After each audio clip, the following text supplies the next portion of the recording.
Look, that's to Sam's point, squeezing the lemon. Like, I love that analogy, Sam. I might have to use that with my clients. More than And that's welcome. what it's about. It's about understanding.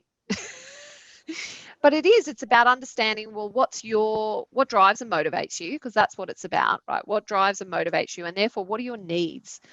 And often we talk a lot about behaviors, and people are like, oh, it's about behaviors. It is. But if I'm managing you, or I need to interact with you, or, two people are interacting with each other, I need to know what your needs are. So even between the two of you, for example, you've got a captain in Sid and you've got a controller pattern in Sam. So when you're interacting with each other, Sid's going to need definitely the big picture. Where are we heading? How is this conversation going to impact actually our strategy and our big picture goals? So what does this have to do with? How does it fit into the big picture?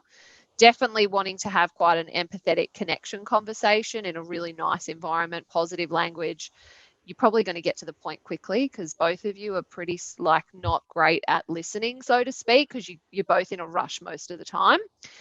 So it'll be get to the point quickly. Like, what do you need? Let's get to it. There you go. I didn't want to. You both want to get to the point. Yeah. You both want to get to the point quickly.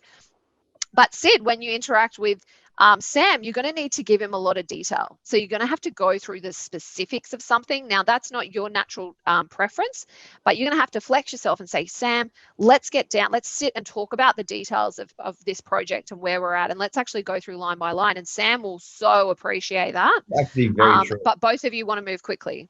This is true, because I didn't even think of a structure to these podcasts. And we went for a coffee 2 days ago, and Sam said, listen, I think we should go like this, and then into it this way. And then I'm like, you know what? This is exactly what I need, because my head's in the clouds a lot of the time. And then Sam's like, well, let's get his athlete mindset in. And he's like, let's put some discipline to the process. And it also goes back to the complementary angle you mentioned earlier. So that's really true. That's interesting. So, I mean, I've seen it internally. When we have to have conversations with certain staff members, you have to approach it in a certain way. Thanks for watching. If you enjoyed this video, feel free to like or comment below. If you want to find out what drives and motivates you, click the link in the comments below and take the free Predictive Index behavioural assessment and find out what drives and motivates you today.